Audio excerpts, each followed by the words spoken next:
Good afternoon to you viewers. This is the Colonel speaking to you live from the Grange for British Imperial YouTube Broadcasting. And today we've got something educational. No, don't switch off, viewers. No, it is interesting, I promise you. These are British Drama League dialect record of English regional dialects by county.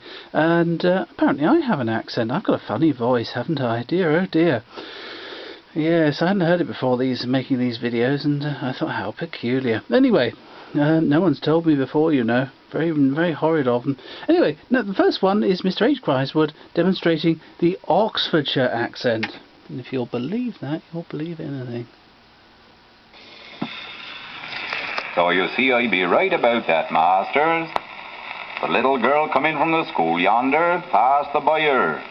Now there be, going down the road through the red gate, on the left-hand side of the way. Here, I say, the silly maid has gone straight up to the door of the wrong house. Foolish child, what's her thinking of? Just for a very likely chance to find that grumpy, shrivelled, deaf old feller. Us all knows him well enough, don't us? Of the name of Thomas, isn't it? Well, he can't abide they little uns. Won't the rough-edged old chap's tongue soon teach her not to do it again? I'll be bound he's a treasure. Look, ain't it true then? See her scuttling off, poor dear lamb? That's his tune, sure. You ever see such a sight in all your natural? Here comes the schoolmaster too. Hark at the rattle.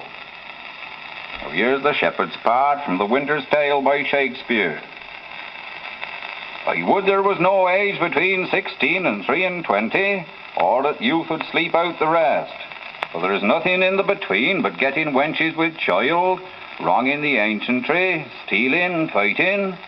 Hark you now, would any but these boiled brains of 19 and 22 hunt this weather? They've scared away to my best ship, which I fear the wolf will sooner find than the master. If anywhere I have them, 'tis by the seaside, browsing of ivy. Good luck, on't be thy will. What have we here? Mercy on's, a barn. A very pretty barn. A boy or a child, I wonder. A pretty one, a very pretty one. Sure, some scape. Though I am not bookish, yet I can read waiting gentlewoman in the scape. This has been some stair work, some trunk work, some behind door work. They were warmer that got this, and the poor thing is here. I'll take it up for pity. Yet I'll tarry till my son come. Yallowed, but even now. Whoa, ho, ho! Now here's a bit of poetry called Who Stole the Eggs, as I wrote myself. I be going to tell you a bit of a tale. I know if you've heard it ever, but perhaps it might make you laugh a bit. I know it is true, however. There were a farmer where I had used to live a smartish few years ago, and this here farmer, he kept a man as went by the name of Joe.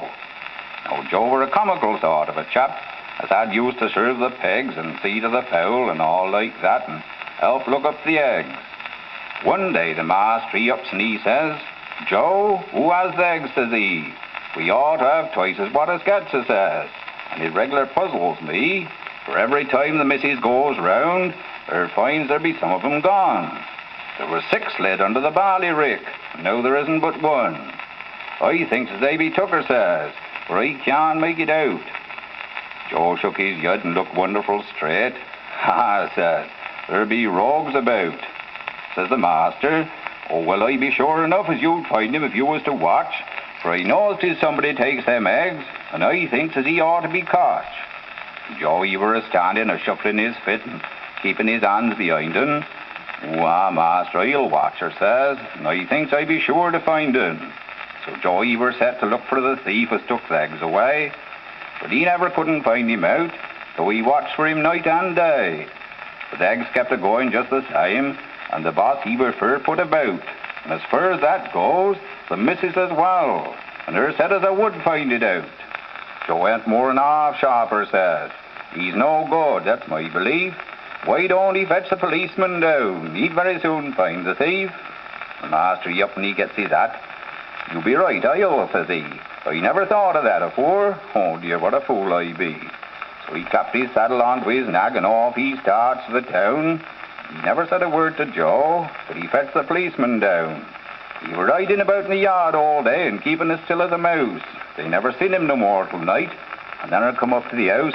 Master says, I've caught the thief. And I laughed and laughed till I shook. I've gotten locked up in the rooster, says. Will he come and have a look? That he owes his master and started off to see what he'd got for the show. You might knock me down with a feather, said. But blessed if the thief weren't Joe. Well, viewers, what do you think of that, eh?